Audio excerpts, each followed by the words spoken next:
My guest today has a story that was way too intriguing to ignore. She found her happiness later in life by leaving what she knew to live out her truth. This former pastor left her leadership position in her church, came out as queer, and became a stripper. She also went from dead broke to making seven figures and now teaches classes on everything from sex ed to entrepreneurship. Welcome today, Nikole Mitchell. Hi, All right. Rachel. Thank you so much for having me on. Of course, I couldn't not have you on. I've been stalking you for a while. I think your story is unbelievable and needs to be told to people that are not living in their purpose and their happiness. I think it's so important. So, before we kind of get into who you are now, what you're doing, talk to me about where you came from, your childhood, your upbringing. What was your childhood like? Yeah, I was raised in a very conservative religious home. I was raised evangelical and very quickly picked up on the messaging that was more caught than taught that girls aspire to be mothers and wives, and men aspire to be leaders and have careers. And thought that that was the way it was meant to be. So I spent the first 30 years of my life dedicated to that script, being a good girl, eventually a good wife, and then going on to be a good mother, and found that in fulfilling the script that was passed down to me in my childhood wasn't all that it was cracked up to be. Wow. So were your parents really religious when you were little? How did they get you into that whole path? Yes, they were raised religious and they were very dedicated. And so I grew up in the church. I was at the church 3 times a week. It's where all my friends were. It's where all my parents' friends were, and very close knit. It's the air I breathed. It was the water I swam in. It was my entire world for most of my life. And what was your first foray into your sexual experience, your first boyfriends? Like, how did that go? So I've always been super sexual, and I have all these memories from my childhood where I was little, like maybe 5, 6, or 7 when I was caught touching myself and I was shamed for it. And I quickly learned oh, this must be bad. I must keep this a secret. I remember in middle school confessing to my girlfriends that I wanted to be a stripper when I grew up, thinking everyone wants to be a stripper. And the looks they gave on their faces were like, oh, this is also something I'm supposed to keep a secret. So all these desires were there. And then in high school, I would joke that I was one big hormone with two little feet running around. Like I craved sex, but I was also terrified of it because I was taught if I had sex, I would lose all my value. Bad things would happen. I'd probably get pregnant. I'd get STIs. And so I just lived this weird duality of I want it so bad. And yet I'm so terrified to go have it. Right, right. So how old were you when you met your husband? I was in my early 20s. I was actually living in South Korea, working at a Christian international school as a high school teacher. And he was out there teaching at Korean schools. And we met, and I felt like when I met him, I was like, I have finally arrived, because I've been taught my whole life that my pinnacle was to find a man of God and marry him and settle down. So was he the first guy you ever had sex with, or had you been sexually active Yeah. before? So I had sex in high school. It was all just so bad and lame, I think, which is probably normal, but it was even more bad and lame because I felt so much guilt over it that I would never advocate for myself. I never used protection because to use protection was to premeditate. You are planning on sinning. That's even more worse than the sin. It was like the double combo. So I'm like, well, if it accidentally happens, at least I can say I didn't plan on it. And so it was just bad through and through, and carried so much guilt and shame about my future marriage, my future husband, my value as a woman. And yet it was still something I craved. Right. So you went to Bible college, you were accepted into seminary. What was the lesson that they taught you? What did they teach you about LGBTQ, about marriage, about all that stuff? Yeah, again, I just drank the Kool-Aid. I believed everything they told me, and I aspired to become everything they told me I was meant to be, which was a good wife and mother. So in Bible college, even there though, at this very conservative Bible college, that my male professors of Bible all noticed this leadership skill I had, and they're the ones who encouraged me to go to seminary, which I wanted. I love learning. I'm kind of a nerd, and I love speaking, and I love impacting people's lives. But I even knew by go applying to seminary, I would only ever be able to teach Sunday school because as a woman, I'm not allowed to teach men. And so there was this sadness in the midst of my excitement, oh yes, I'm finally being recognized for my skill. And I'm so sad that I can use it only in such a small, niche way and not at the scale that I wanted to. Hmm. And they obviously, family was a big part of what they taught, and being with just one man and being heterosexual, right? I'm assuming. I don't go to Oh church, my but tell gosh. me. Yes. Yeah. Yeah. Well, you're lucky. Yes, where I was raised in a very homophobic culture and it never resonated with me. I'm just a very loving person. So even though I was taught that quote unquote gay is being wrong, I've always just loved everyone. And I was first exposed to queer people when I was in high school. I went to, it was my ninth school. By my ninth grade, we moved a lot growing up.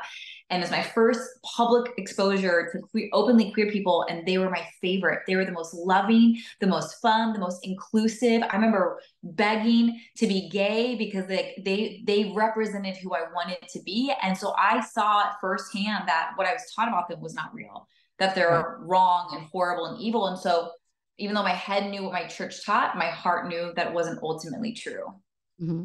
And when did you get to a point that you started to question your own sexuality? The signs were always there. Like looking back, I grieve the childhood I could have had. I grieve the experiences I could have had, but I didn't fully realize it until 2016. I was in my early 30s, and it hit me and like, oh, all that attraction to women, all that attraction to queer people wasn't just because I'm a loving person. It's like I'm not straight. And Huh. that terrified me because my whole identity was wrapped around being straight. I have to be straight because I'm married to a man. I had 3 kids with him at that point, fulfilling my biblical duties. And now I'm like, if I don't even know my own sexuality, what else do I think I know that I'm completely wrong on? And that was the catalyst where I began to question everything in my life. Hmm.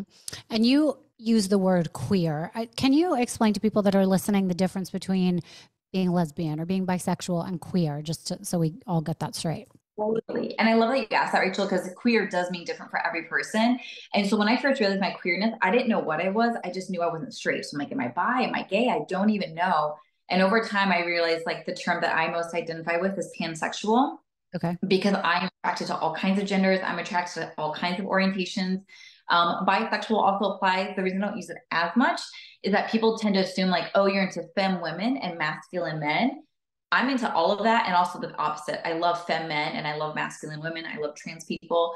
So I typically use queer just because it's more inclusive and then it causes that lean in moment like, what do you mean by that? And I can finally explain what that means for me. Yeah. And pansexual, just to really get into the details, is that specifically that you can be attracted to men or women, but it's based on the personality and the person you're falling in love with, right? Yeah, pan just means across. Okay. So it's across the spectrum. So all kind you're different genders and different orientations. We are typically I'm like, we're the most open. We love all the humans. So you Yeah. find someone who you just love who they are, regardless of their sex. Yeah. And I'm personally attracted to whatever genitals you have. I'm just like, give it to me. Like I will ravish you. Oh my gosh, that's so funny. Okay, so you mentioned how you had 3 kids. Now, at this point, did you send them to church? They must have been heavily involved at some point in that lifestyle. Yes. All their friends were from church, right? Like I was raising them the way I was raised, and I was getting more and more involved in the leadership of my church. I finally found a church in my late 20s that taught equality between the genders. Radical concept, and I was like so excited that women were considered equals. And so they started seeing my speaking ability and I started speaking more at my church and my kids were super involved. So eventually when I walked away from it all, that was one of the biggest things I had guilt with for about up to 2 years. Like, did I make the right decision? Are my kids going to resent me someday that I took them from their friends, that I took them from their community? What if I'm wrong? What if all this is real and true and I'm completely defaulting and messed up? But that was part of the journey of me coming home to myself and finding what was actually true for me and wasn't just fear based. But did they express that they really liked it? I mean, I know when I was little, my mom forced me to go to church, and it had the opposite effect that when I got to be able to not even make my own decisions, I'm not talking about when I'm 18, but when I was like 9, 10, 11, I resented going to church and I never wanted to go. I always fought it. I didn't like being there. And now to this day, it affects how I feel about it. I only will go on holidays. I mean, I love the idea of it, but being there was so forced on me that it was hard to maintain. Absolutely. I think my kids were a little too young. They loved it. They were 2, 4, and 7 when I left, when I took them out of it. So young enough to still want it and miss it, and for me to feel bad about it. I think if they had been a little bit older, like you, I'm like, I hate going. I would have felt relieved. But I felt guilt about it because they loved it so much. So tell people, let's establish a picture here of where you were at when you had this turning point. I mean, you were in a position of leadership in your church, right? Like, tell us what kind of a person you were before you turned. Yeah, so this was in 2016 when I'm like the most active in my church. I'm now preaching and leading and speaking. And it's like I finally was reached this pinnacle that I wanted to, like, I'm married to a man. We have 3 babies. My leadership is taken seriously. And I'm just like, I've reached it. And yet I was getting really disillusioned with the church because they're homophobic. My queerness was secret. They were censoring me more and more and controlling me more and more because they didn't like that a woman was in power. I think they like to use me as a token, but not as a real representation and equality in the church. And once I realized that I was wrong in my sexuality, I was like, there's probably a lot more else I'm wrong on. And so I was just in this storm of emotion. Do I stay and pretend like I'm happy? And for the meager results which I'm getting, which is very little to no pay at my church, and like having to hide my sexuality and pretend like everything's together when everything's falling apart, or do I just leave it all, walk away, and just discover who am I really underneath it all, without the fear, without the censorship, without the strict gender roles that I have to play? Who is Nikole really? And I decided to go for the latter, to walk away and leave and find out my truth. So that's so interesting because you're talking about like this job and identity that you had within, people looking at you. But how did that affect your relationship with your husband? Did you start to stray?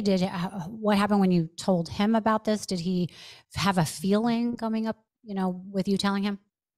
Yeah, what was so interesting back then is I knew the one person I wasn't afraid to tell was my then husband. Because he's always, back then, he was always my biggest champion and believer. And so when I came out to him as queer, I was like, we were in the kitchen. I'm like, hey, babe, I have something interesting to tell you. And I'm like nervous. He's like, yeah, what's up? And I'm like, I don't think I'm straight. And he's like, oh, tell me more. Just this really soft, safe presence. And I start explaining how he's realizing, those feelings I have. And I start crying. So I'm scared and like, and I'm finding myself. And he's like, came and pulled me in his arms. And he's like, I think that's amazing. I think that's natural. I think that's normal. I'm so excited for you. And always advocated for me to like be free and to honor my desires and to go after what I want.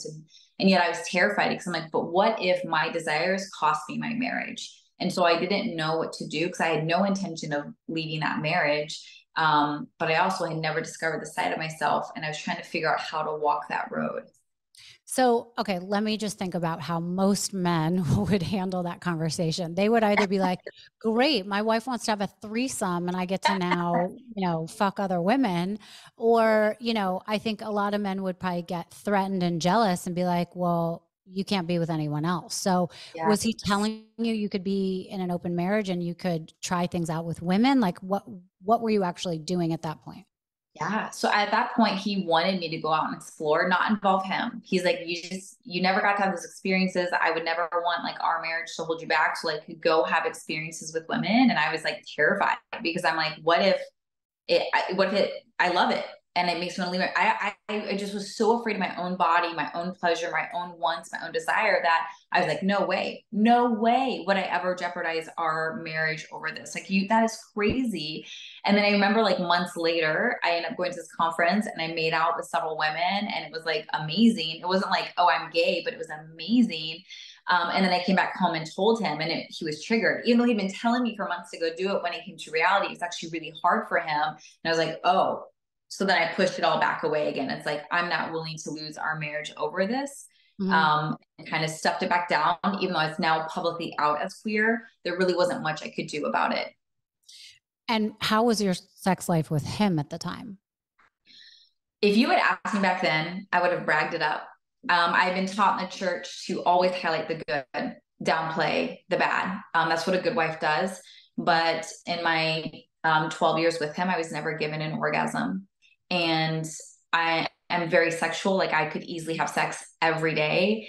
And so to have that long of a period where I'm not given an orgasm and I'm not being prioritized, um, it was not, it was not great. And I'm sad that I settled for so little for so long. But do you think it was because you didn't know any different, or like why do you feel like you settled for so long? So there's a couple of reasons. So because of my upbringing, I was never taught consent, for example. So in the first 5 years of my marriage, I didn't even know consent was a thing. I didn't know I was allowed to say no. And because I've been taught as a girl growing up, it is my job to satisfy your man, which makes me so angry now. But I did that. So for the first 5 years, I never said no, even when I was screaming no inside, because like I just thought I was taught I couldn't. And so once I learned later that my girlfriends were saying no to their husbands all the time, I was like, what?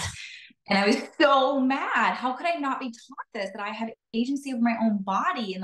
And so I started saying no more and more. Um, and also trying to be the good wife and trying to honor my body. And it was just kind of a miserable state where I really didn't know how to advocate within a marriage where I was bound to fulfill my husband's needs. Mm-hmm. And when you were going out and meeting these other women, was it mainly, physical, or like what would happen if you would get feelings for another woman? Did that ever happen? It didn't. Well, no, I take that back. I'm like, it didn't, but yeah, there was someone I had a crush on for sure, and we were talking daily. And my then husband knew about it, and he was kind of triggered, but trying to be supportive. And I was the same way. I was scared, but also trying to be open and like and it was long distance, which felt safe for me. Like I'm like, because nothing can physically happen. I'm just trying to feel into these feelings, and it only lasted a couple months, and we became like friends after that, and it was like all fine. But I realized like maybe there is more going on here. Maybe there's more out there for me. And the last couple of years of our marriage, I was so sexually starved and so sexually charged at the same time that I swore I was polyamorous. I'm like, I can have relationships with multiple people. And I started reading books about it. I started educating my husband on it. And he was trying to be open, but it really terrified him. It terrified me. But I was finally getting to a point where I was learning to like advocate for myself for the first time and like speak what I want into existence and become educated and learn my options and trying to bring my husband along with it. Um, and then I feel like when I describe my marriage, he was always really liberal. I was really conservative when we met, and we were coming together, and I thought we were going parallel, but we actually did this. I went on to become very open and liberal, and he went on to go become very conservative and religious, and we flip flopped. Right, right. So ultimately, it did not work out, and you guys had to get a divorce.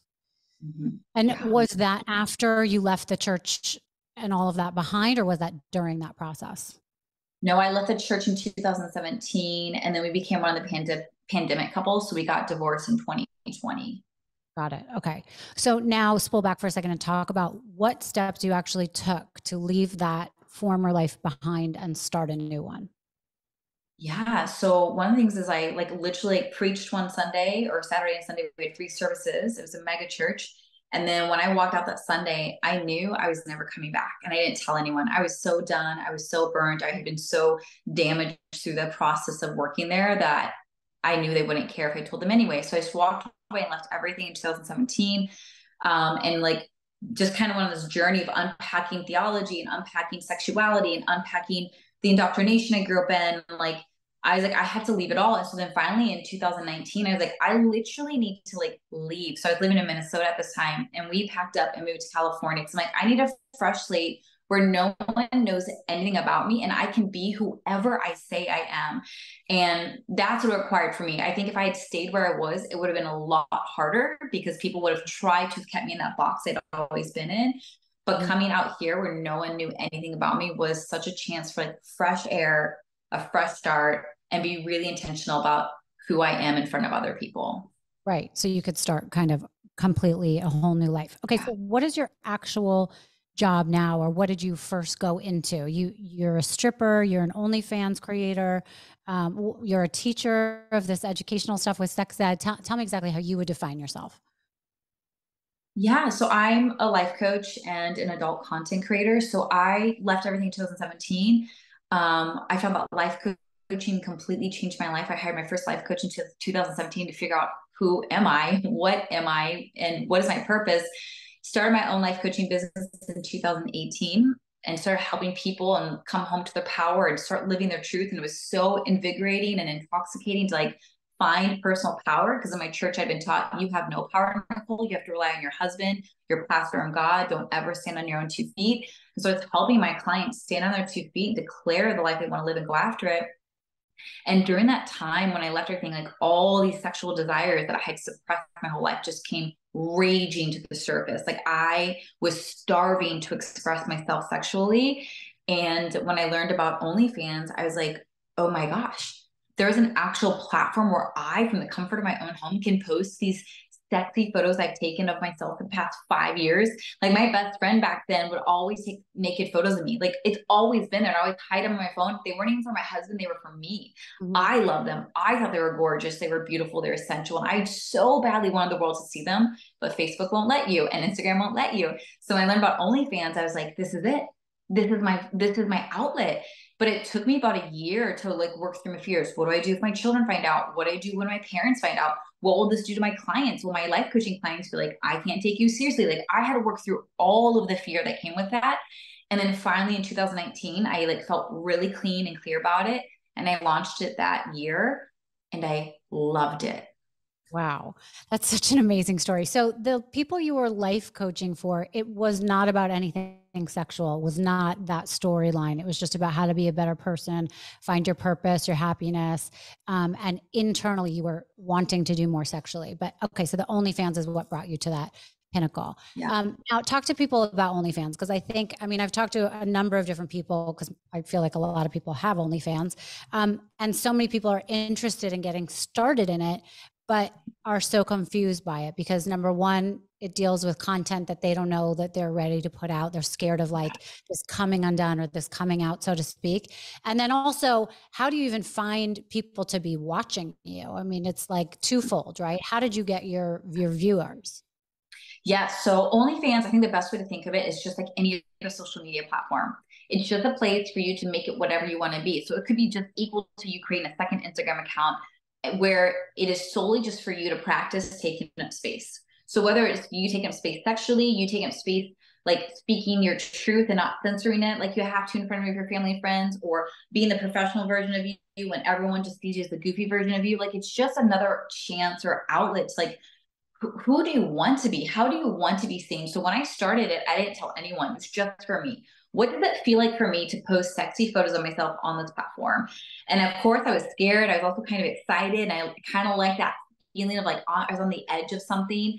And then when people started subscribing and paying me money, I was scared by that too. Because I'm like, oh my gosh, what are they going to think? And what are they going to say? And also, oh, I love getting paid for this. Like this is a win-win. I would post this stuff for free. I love it that much. But if you want to pay me and tip me, like yes, please. So it really started for me as a place to just practice taking up space and being seen and feeling safe being sensual. So I was very mild, very PG, like always wearing lingerie or always having everything covered. I was just practicing.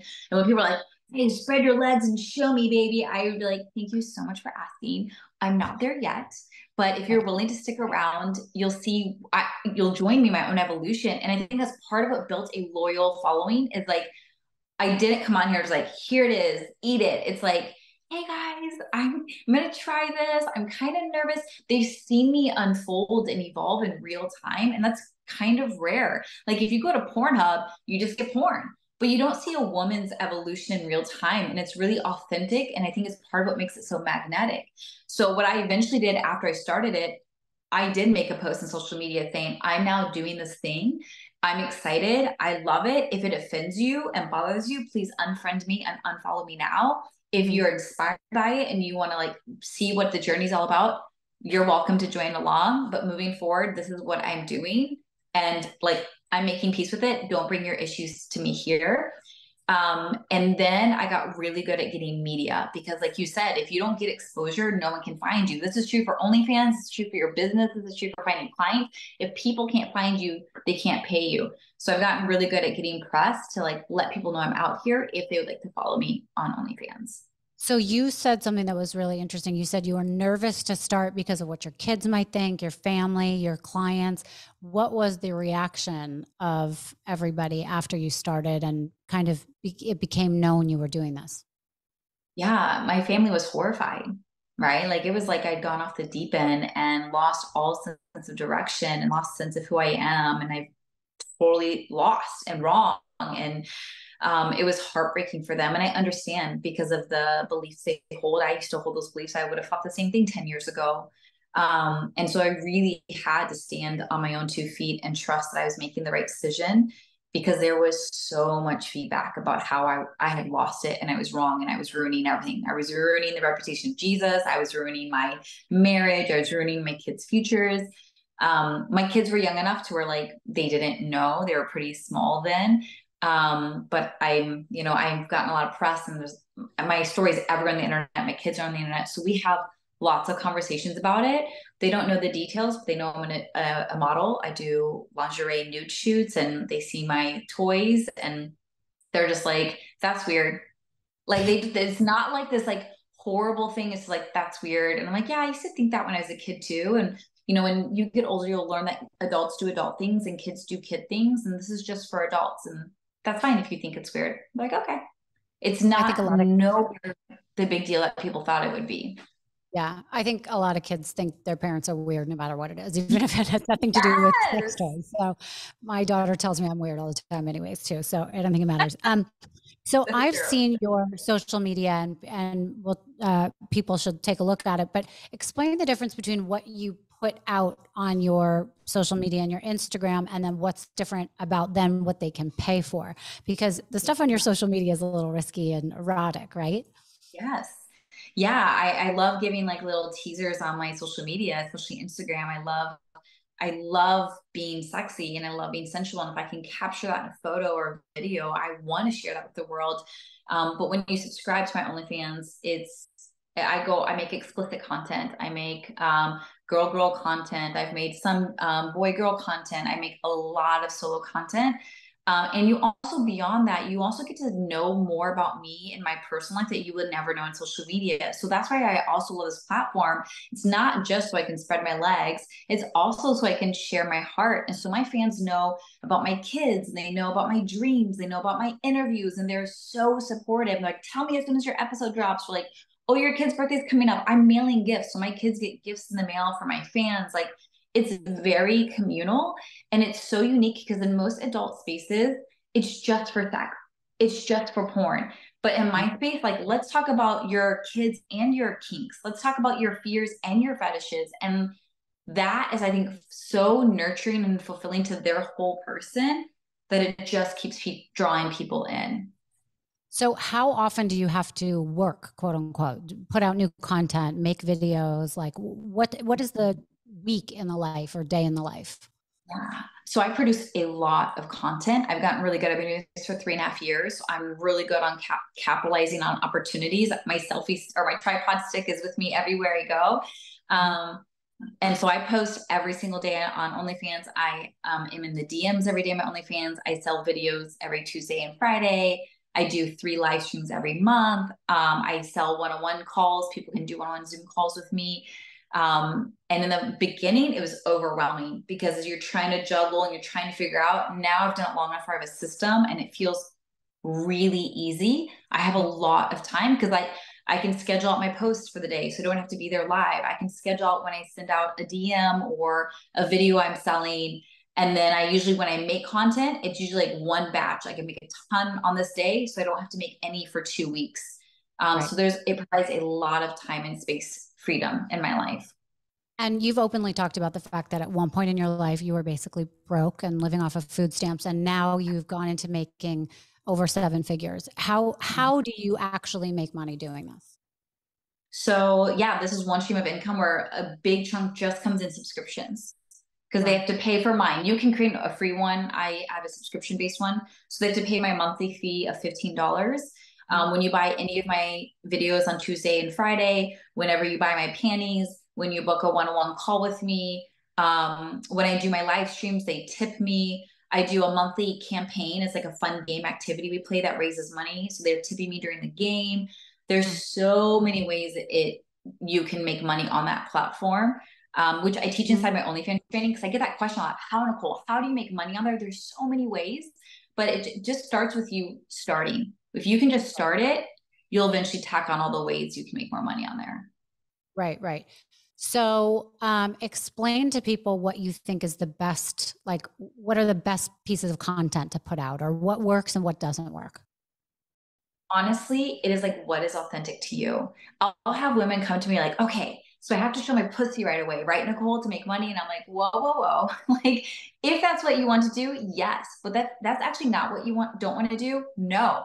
My fans are very protective of me throughout my whole journey. Like when I was trying new things, they'd always say, don't rush, move at your pace. We're fine. We're waiting. Like we'll never pressure you. And I loved that. And then when I would try these new things, they would just celebrate me. Like, how do you feel? Do you think you'll keep doing that? Do you think you won't keep doing that? Like so genuinely caring about my feelings about it all.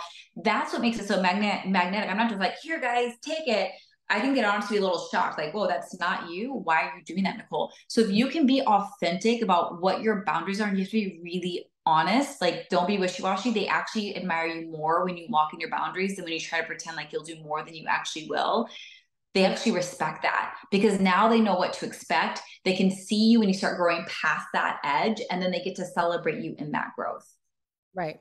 So I've been on your website, and you teach actual classes or have workshops, right? Talk a little bit about what you do there and what your message is in general through your teachings. So through all this, I'm still a life coach. And I was afraid of losing clients, losing business. And now people hire me mostly because I have an OnlyFans and because I've gone from food stamps to seven figures. So like, how do I be seen and feel safe in my body? And how do I make a shit ton of money? That's what people hire me for. So I have like my signature money program, which is Become a Money Magnet.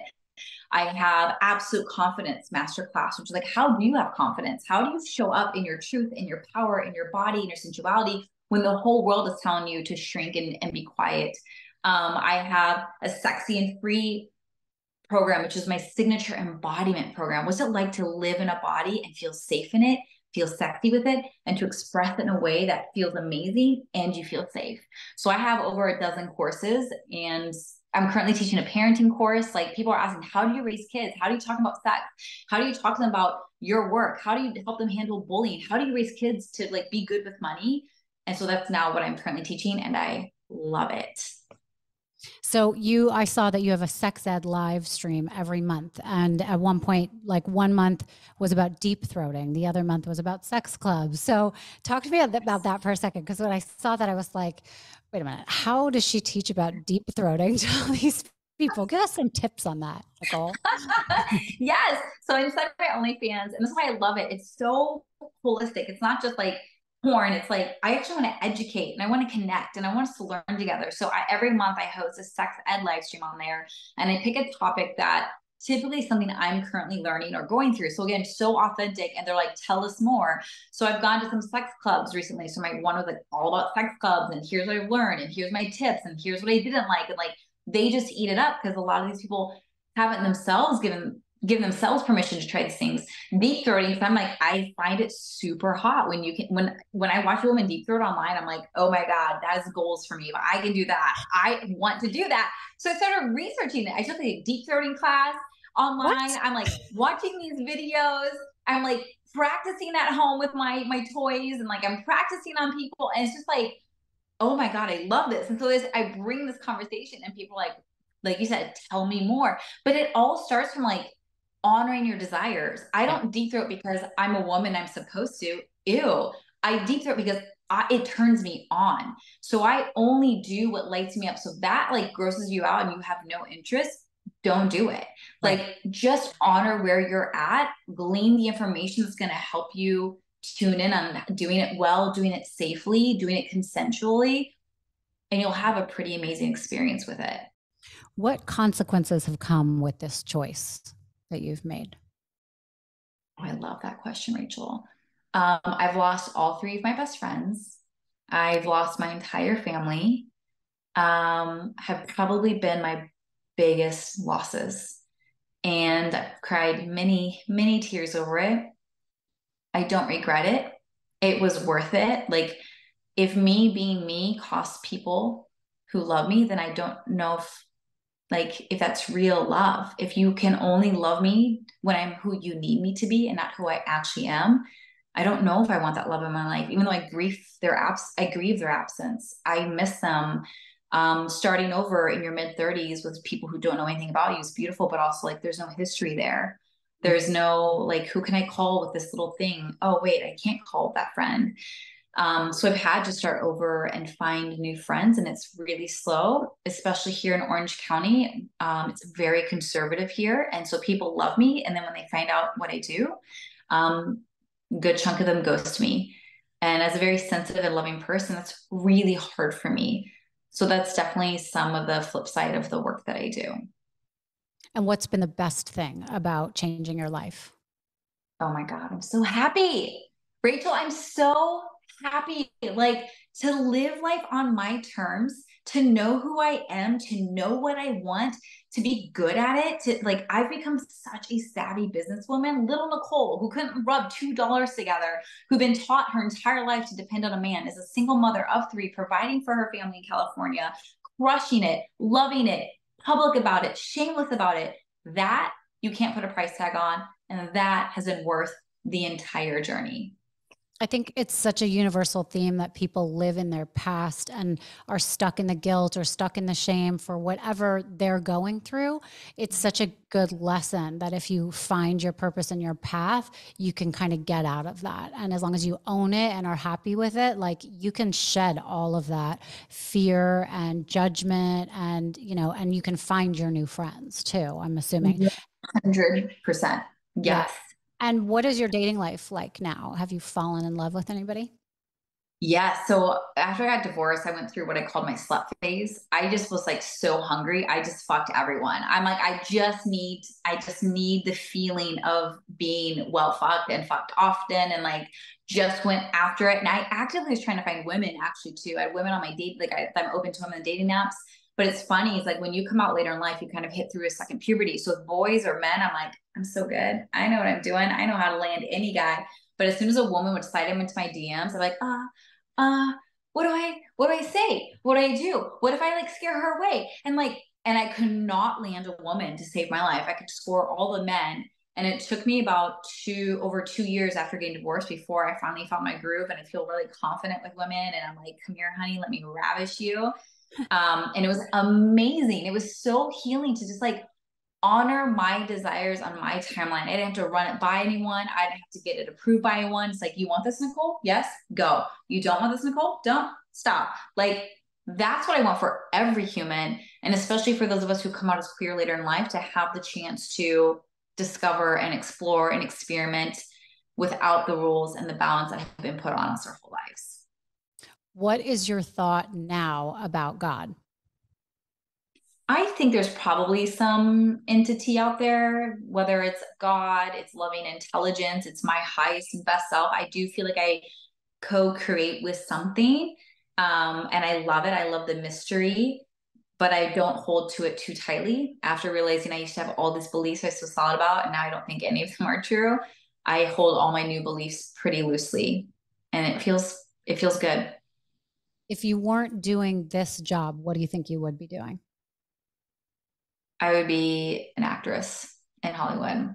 I've always wanted to be a star and be on the big screen. And even when I first moved here 3 years ago, I was taking acting classes at a Hollywood coach. And but then when my story went viral, I realized I don't think I want to star as somebody else.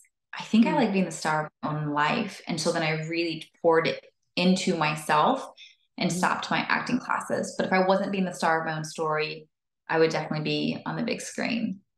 That makes so much sense though, because you are doing the same kind of thing, making your own content, being the star in your story. I love that.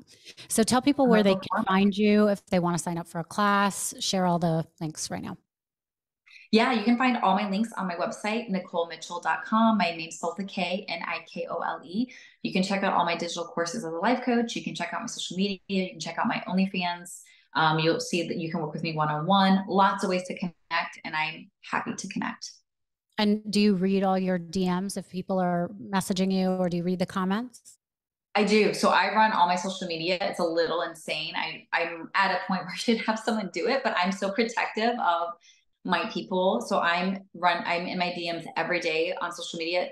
I do have a few Instagram accounts. You're just going to use my main account, which is my biggest one. I'm in there every day, checking the comments, checking the DMs. I'm in my email inbox. It might take me a few days to get back to you, but I will always respond. And my last question is, where do you see yourself in 5 years? Is there something on your bucket list you really want to attain or do? Yes. So I'm in the process of building my global empire. Rachel, I'm taking over the world.